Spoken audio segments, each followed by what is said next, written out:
Welcome to 17ನೇ ಶತಮಾನದಲ್ಲಿ ಕಟ್ಟಿರ್ತಕ್ಕಂಥ ಈ ಒಂದು ಟೆಂಪಲ್ಗೆ ಎಲ್ಲರಿಗೂ ಸ್ವಾಗತ. ಕಲ್ಲಿನ ಸೈಜ್ ಎಷ್ಟು ದಪ್ಪ ಇದೆ ನೋಡಿ.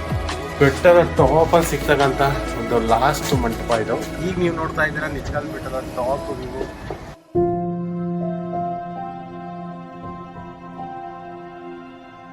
ನಿಜಗಲ್ ಬೆಟ್ಟದ ಪಾರ್ಟ್ 2 ವಿಡಿಯೋಗೆ ಎಲ್ಲರಿಗೂ ಸ್ವಾಗತ ಸುಸ್ವಾಗತ ಅಂತ ಹೇಳ್ತಾ, ಯಾರ್ಯಾರೆಲ್ಲ ಇನ್ನೂ ಪಾರ್ಟ್ 1 ವಿಡಿಯೋನ ನೋಡಿಲ್ಲ ಮೇಲೆ ಕಾಣ್ತಿರ್ತಕ್ಕಂಥ ಐ ಬಟನ್ ಮೇಲೆ ಕ್ಲಿಕ್ ಮಾಡಿ ಹಾಗೂ ಎಂಜಾಯ್ ಮಾಡಿ ಅಂತ ಹೇಳ್ತಾ ಇವತ್ತಿನ ವ್ಲಾಗ್ನ ಸ್ಟಾರ್ಟ್ ಮಾಡೋಣ ಬನ್ನಿ. ನೋಡಿ, ಇದು ಶ್ರೀ ಸಿದ್ದೇಶ್ವರ ಸ್ವಾಮಿ ಸನ್ನಿಧಿ. ನಾವು ಹಾಗೆ ರೈಟಿಗೆ ಸ್ವಲ್ಪ ಮುಂದಕ್ಕೆ ಹೋದರೆ ನಮಗೆ ಒಂದು ಮಸೀದಿ ಮತ್ತು ಇನ್ನೊಂದು ಟೆಂಪಲ್ ಸಿಗುತ್ತೆ. ಹಾಗೆ ನಡ್ಕೊಂಬಂದರೆ ನಮಗೆ ಈ ಬೆಟ್ಟದಲ್ಲಿ ಕೊಳನೂ ಸಿಗುತ್ತೆ. ಸೊ ಈ ಕೊಳದಿಂದ ಸ್ವಲ್ಪ ನಾವು ಮುಂದೆ ನಡ್ಕೊಂಡು ಹೋದರೆ ನಾಗದೇವತೆಗಳ ಕಲ್ಲುಗಳು ಸನ್ನಿಧಿ ಮತ್ತು ಅದರ ಪಕ್ಕದಲ್ಲೇ ನಮಗೆ ಶ್ರೀ ವಿನಾಯಕ ಸ್ವಾಮಿಯ ಟೆಂಪಲ್ ಸಿಗುತ್ತೆ. ನಾವು ಬಂದ್ವಲ್ಲ ಎಂಟ್ರೆನ್ಸು, ಅಲ್ಲಿಂದ ಮಾತ್ರ ಅಲ್ಲ. ಸೊ ಈ ಟೆಂಪಲ್ನ ನಮ್ಮ ರೈಟಿಗೂ ಎಂಟ್ರೆನ್ಸ್ ಇದೆ. ಸೊ ಇಲ್ಲಿಂದನೂ ಬರ್ಬೋದು, ಇದು ಪಾತ್ವೆ ಇದೆ. ಅದೇ ಟೆಂಪಲಿಂದ ರೈಟಿಗೆ ಹೋದರೆ ನಮಗೆ ಶ್ರೀ ಲಕ್ಷ್ಮೀ ನರಸಿಂಹ ಸ್ವಾಮಿ ಟೆಂಪಲ್ ಸಿಗುತ್ತೆ. ಹಲವಾರು ವರ್ಷಗಳ ಇತಿಹಾಸ ಹೊಂದಿರತಕ್ಕಂಥ ಹಾಗೂ ರಾಜವಂಶಗಳು ಇಲ್ಲಿ ಆಳ್ವಿಕೆ ಮಾಡಿರ್ತಕ್ಕಂಥ ಒಂದು ಟೆಂಪಲ್ನ ತೋರಿಸ್ತೀನಿ ಬನ್ನಿ.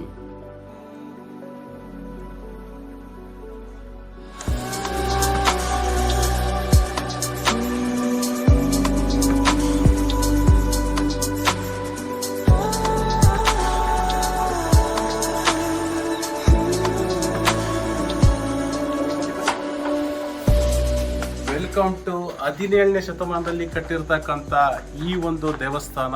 ಚಿಕ್ಕ ದೇವರಾಯ ಕಟ್ಟಿಸಿರ್ತಾನೆ ಮತ್ತೆ ಇಲ್ಲಿ ಅಭಿವೃದ್ಧಿ ಮಾಡ್ತಾನೆ.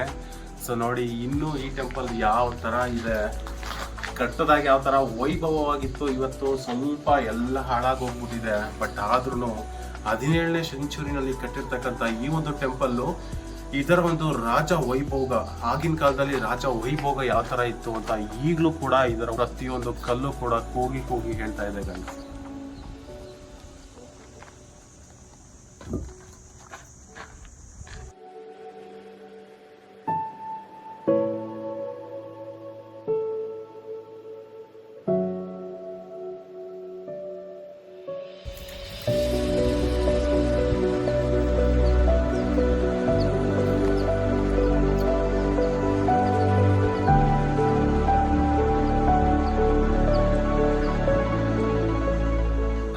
ಶತಮಾನ ಆಯಿತು. ಈಗ 18ನೇ ಶತಮಾನಕ್ಕೆ ಬಂದ ಪಾಣಿಪತ್ ಯುದ್ಧದ ಸೋಲಿನ ನಂತರ ಮರಾಠ ಸಾಮ್ರಾಜ್ಯವನ್ನು ಮರುಸಂಘಟಿಸಿದ ಪೇಶ್ವಾ 1ನೇ ಮಾಧವರಾವ್ ದಕ್ಷಿಣ ಭಾರತದಲ್ಲಿ ತನ್ನ ಪ್ರಭಾವವನ್ನು ಹೆಚ್ಚಿಸಿಕೊಳ್ಳುತ್ತಿದ್ದ.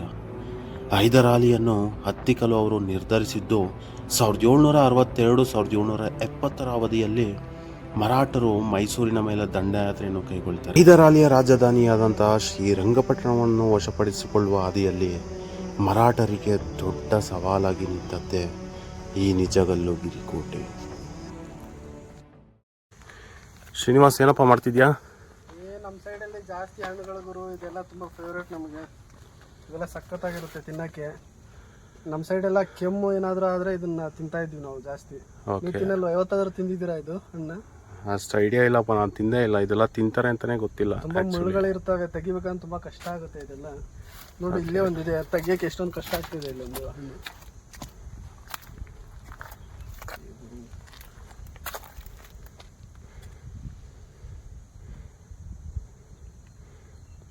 ಸುಮ್ಮನೆ ಯಾಕೆ, ಆದರೆ ಎಲ್ಲ ತಿಂದ್ಬಿಟ್ಟೈತೆ ಅದು. ನೋಡು ಎಷ್ಟೊಂದು ಕೆಂಪಾಗಿ ಇದೆ. ನಿಂತರನೇ ಇದೆ ಕೆಂಪಾಗಿ. ಆ್ಯಕ್ಚುಲಿ ಟೆಂಪಲ್ ವ್ಯೂ ನೋಡಾಯಿತು. ಇವಾಗ ಈ ಬೆಟ್ಟದ ಒಂದು ಟಾಪ್ ವ್ಯೂನ ಮತ್ತು ಬೆಟ್ಟದ ಮೇಲಿರ್ತಕ್ಕಂಥ ಕೋಟೆಗಳನ್ನ ಎಕ್ಸ್ಪ್ಲೋರ್ ಮಾಡೋಕ್ಕೆ ಹೋಗ್ತಾ ಇದ್ದೀವಿ. ನಾವು ಈ ಮೂಲಕ ಹತ್ತಿ ಹೋಗಬೇಕಾಗುತ್ತೆ. ಇಲ್ಲಿ ಮೆಟ್ಲುಗಳು ಇದೆ. ಸೊ ಬನ್ನಿ ಹೋಗೋಣ.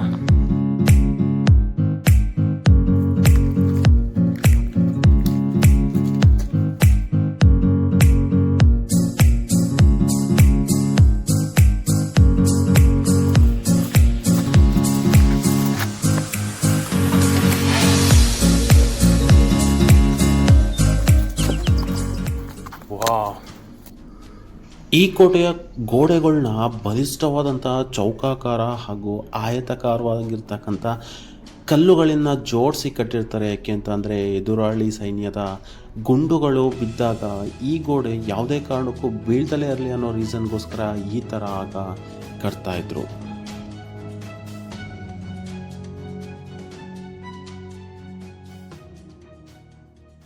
ಸ್ವಲ್ಪ ಸ್ನ್ಯಾಕ್ಸ್ನ ತಿಂದ್ಕೊಂಡು ನೆಕ್ಸ್ಟ್ ಟಾಪ್ ವ್ಯೂನ ಎಕ್ಸ್ಪ್ಲೋರ್ ಮಾಡೋಕ್ಕೆ ಹೋಗೋಣ. ಐ ಥಿಂಕ್ ಮೇಲ್ಗಡೆ ಟೆಂಪಲ್ ಇದೆ ಅನಿಸುತ್ತೆ. ಜಾಗಟೆ ಸೌಂಡು ಕೇಳಿಸ್ತಾ ಇದೆ ಅವಾಗಿಂದ.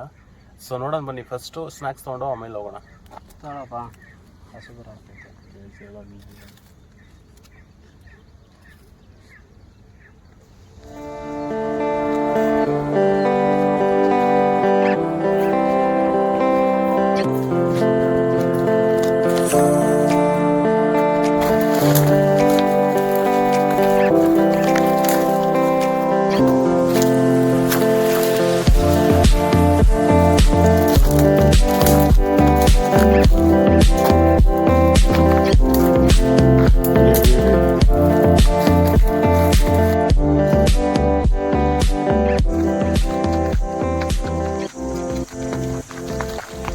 ಜಿಯೋಗ್ರಫಿಕಲ್ ಎಲಿವೇಶನ್ನ ಪ್ರಕಾರ ಈ ಬೆಟ್ಟ ಸಮುದ್ರ ಮಟ್ಟದಿಂದ 1044 ಮೀಟರಷ್ಟು ಎತ್ತರದಲ್ಲಿದೆ. ನಾವೇನು ಅಂದ್ಕೊಂಡ್ವಿ ಅಂದರೆ ದೂರದಿಂದ ನೋಡಿದಾಗ ಈ ಬೆಟ್ಟ ಚಿಕ್ಕ ಇದೆ, ಭಾಳ ಬೇಗ ಹತ್ಬೋದು ಅಂತ ಅಂದ್ಕೊಂಡ್ರೆ, ಬಟ್ ನೆಕ್ಸ್ಟ್ ಲೆವೆಲ್ ಇದು. ಎಲ್ಲೆಲ್ಲೋ ನಮ್ಮ RCB ಅಭಿಮಾನಿಗಳೇ, ಅಲ್ಲೊಂದು RCB ಮತ್ತು ಇಲ್ಲೊಂದು.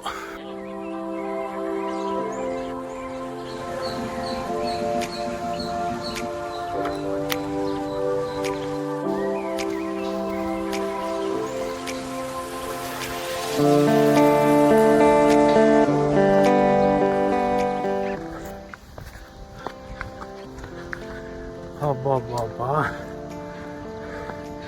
ಬೆಟ್ಟ ಹತ್ತದಂಗೆಲ್ಲ ಇದೆ, ಸಖತ್ತಾಗಿದೆ. ನೆಕ್ಸ್ಟ್ ಲೆವೆಲ್ ಅಂತಲೇ ಹೇಳ್ಬೋದು ಬ್ರೋ. ನೋಡಿ ಕಲ್ಲಿನ ಸೈಜ್ ಎಷ್ಟು ದಪ್ಪ ಇದೆ. ನಾನು ಕಲ್ಲಿನ ಸೈಜ್ ಎಷ್ಟು ದಪ್ಪ ಇದೆ ನೋಡಿ. ಇದನ್ನೆಲ್ಲ ಯಾವ ಥರ ಕ್ಯಾರಿ ಮಾಡಿ, ಯಾವ ಟೆಕ್ನಾಲಜಿ ಯೂಸ್ ಮಾಡಿ ಇವರು ಇದನ್ನೆಲ್ಲ ಕಟ್ಟಿದ್ದಾರೆ. ಸೊ ನಿಜಕ್ಕೂ ವಿಸ್ಮಯ ಅಂತಲೇ ಹೇಳ್ಬೋದು.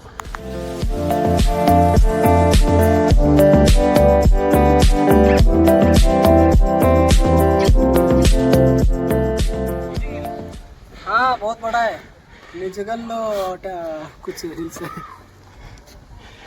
देख सागर है. हाय, हाउ आर यू मैन?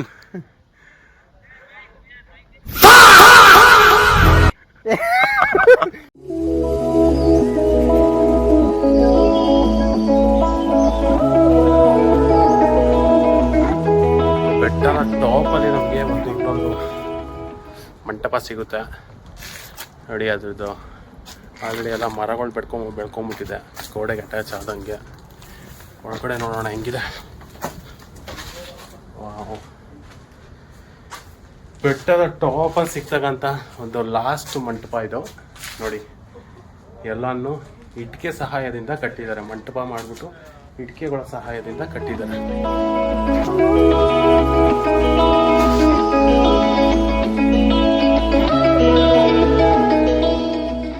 ನಾವಿದೆ ಬಂಡೆ ಒಳಗಡೆ ಹೋದರೆ ಫುಲ್ಲು ಕಂಪ್ಲೀಟು ಬಂಡೆನ ಒತ್ತಲಿಸ್ಕೊಂಡು ಎಲ್ಲ ಬಂಡೆಗಳು ಇದ್ದಾವೆ. ನಾವು ಆ್ಯಕ್ಚುಲಿ ನಿಂತಿರೋದೇ ಬೇಸು. ಕಂಪ್ಲೀಟು ಎಲ್ಲ ಸಿಂಗಲ್ ಬಂಡೆಗಳು ಒಂದಕ್ಕೊಂದು ಅಟ್ಯಾಚ್ ಆಗಿ ಒತ್ತಲಿಸ್ಕೊಂಡಿದ್ದಾವೆ. ನೀವು ಮಳೆಗಾಲದಲ್ಲಿ ಬರಲಿ, ಬೇಸಿಗೆಯಲ್ಲಿ ಬರಲಿ, ಸೊ ಯಾವುದೇ ಕಾಲದಲ್ಲಿ ಬಂದ್ರೂ ನಿಮಗೆ ಬಿಸಿಲು ಆಗಿರಲಿ, ಮಳೆ ಆಗಿರಲಿ, ಇಲ್ಲಿ ತಾಗಲ್ಲ. ಒಂದು ಸ್ವಲ್ಪ ಹತ್ತೋದು ಬಾಕಿ ಇದೆ. ಸೊ ನಾವೇನಾದರೂ ಫುಲ್ಲು ಟಾಪಿಗೆ ನಾವು ರೀಚ್ ಆಗಬೇಕು ಅಂದರೆ ಈ ಒಂದು ಬಂಡೆ ಕಾಣಿಸ್ತಿದೆಯಲ್ಲ, ಈ ಬಂಡದ ಟಾಪಿಗೆ ನಾವು ರೀಚ್ ಆಗಬೇಕಾಗುತ್ತೆ. ಬನ್ನಿ ಈ ಬಂಡೆನ ಹತ್ತಿದ್ದು ಫುಲ್ಲು ಟಾಪಿಗೆ ಯಾವ ಥರ ಇದೆ ಅಂತ ನಾನು ನಿಮ್ಗೆ ತೋರಿಸ್ತೀನಿ.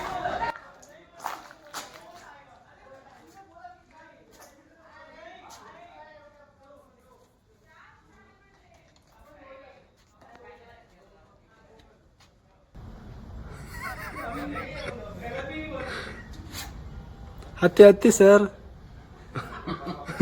ಟಾಪ್ ತೋರಿಸ್ತೆ. ಅಣ್ಣ ನನ್ನ ಕೈಲಿ ಆಯ್ತಾ ಇಲ್ಲ. ಟಾಪ್ ಅಲ್ಲಿ ಹೋಗ್ತಾನಪ್ಪ ಸಾಗರ್. ನೋಡಿ ಗಾಯ್ಸ್, ಟಾಪ್ ವ್ಯೂ ತೋರಿಸ್ತೀನಿ ಅಂದ್ಬಿಟ್ಟು ಟಾಪ್ ಅಲ್ಲಿ ನಿಂತವನು ನಮ್ಮ ಹುಡುಗ. ತೋರ್ಸಕ್ ಆಯ್ತಿಲ್ಲ. ಎಷ್ಟು ಚೀಪ್ ಅನಿಸ್ಬಿಡ್ತು ಅಂದ್ರೆ ಯೋಚನೆ ಮಾಡ್ತಾವನೆ ಎಲ್ಲಿಂದ ಹಾಕಬೇಕು ಬರೀ ಅಂತ.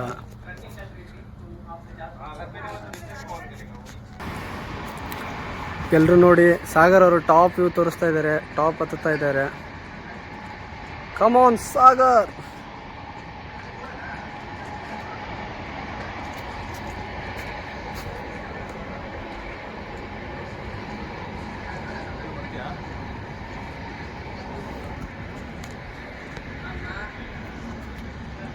ಶ್ರೀನಿವಾಸ್ ಬರಬೇಕು ಅಂತ ಕೇಳ್ಕೊತಾ ಇದೀವಿ.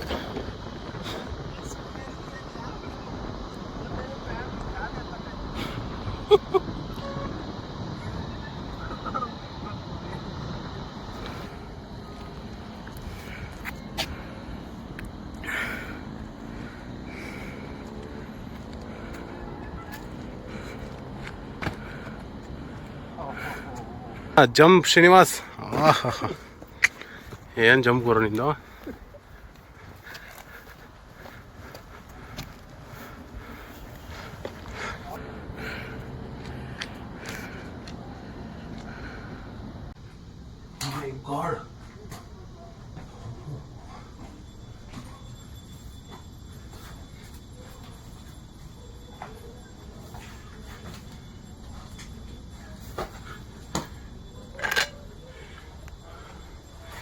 ಇನ್ನು ಸ್ವಲ್ಪ ದೂರ ಹತ್ತಿದ್ರೆ ಈ ಬೆಟ್ಟದ ಟಾಪ್ ವ್ಯೂನ ನಾವು ಎಕ್ಸ್ಪ್ಲೋರ್ ಮಾಡ್ಬೋದು. ಅಂತೂ ಇಂತೂ ಅಂದ್ಕೊಂಡಂಗೆ ಫೈನಲಿ ಟಾಪ್ ವ್ಯೂನ ಹತ್ತೇ ಬಿಟ್ಟಿದ್ದೀವಿ. ಜಸ್ಟ್ ವಿತಿನ್ ಒಂದೇ ಒಂದು ನಿಮಿಷದಲ್ಲಿ ಟಾಪ್ ವ್ಯೂನ ಎಕ್ಸ್ಪ್ಲೋರ್ ಮಾಡ್ತಾ ಇದ್ದೀವಿ.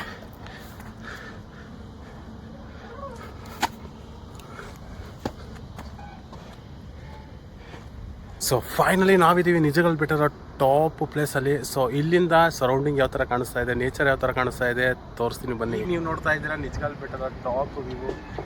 ಆ ಸೈಡು ತುಮಕೂರು ನೋಡಿ, ಈ ಸೈಡ್ ಸರೌಂಡಿಂಗ್ ಮೇನ್ ಹೈವೇ ನೋಡಿ ಯಾವ ಥರ ಕಾಣಿಸ್ತಿದೆ. ನೆಕ್ಸ್ಟ್ ಲೆವೆಲ್ ಆಗಿದೆ.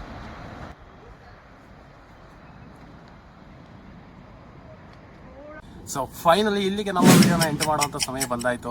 ಸೊ ಈ ವಿಡಿಯೋ ಏನಾದರೂ ನಿಮಗೆ ಇಷ್ಟ ಆಗಿರೋ ಪ್ಲೀಸ್ ಲೈಕ್ ಮಾಡಿ, ಶೇರ್ ಮಾಡಿ, ಕಮೆಂಟ್ ಮಾಡಿ, ಹಾಗೂ ಚಾನಲ್ಗೆ ಸಬ್ಸ್ಕ್ರೈಬ್ ಮಾಡೋದನ್ನ ಮರಿಬೇಡಿ. ಸೊ ಯಾರ್ಯಾರೆಲ್ಲ ಚಾನಲ್ನ ಸಬ್ಸ್ಕ್ರೈಬ್ ಮಾಡ್ಕೊಂಡ್ರೆ ನೋಡ್ತಾ ಇದ್ದೀರಾ ಪ್ಲೀಸ್ ಸಬ್ಸ್ಕ್ರೈಬ್ ಮಾಡ್ಕೊಂಡು ನೋಡಿ. ಮತ್ತೆ ಸಿಗ್ತೀವಿ ಹೊಸ ವಿಡಿಯೋಗಳ ಜೊತೆ, ಹೊಸ ಕಂಟೆಂಟ್ನ ಕ್ರಿಯೇಟ್ ಮಾಡೋಕ್ಕೆ ನಾವು ಬರ್ತೀವಿ. ನಮ್ಗಳ ಜೊತೆ ಕೊನೆವರೆಗೂ ವಿಡಿಯೋ ನೋಡೋಕ್ಕೆ ನೀವಿರಿ ಅಂತ ಹೇಳ್ತಾ ಇವತ್ತಿನ ವಿಡಿಯೋಗೆ ಬಾಯ್.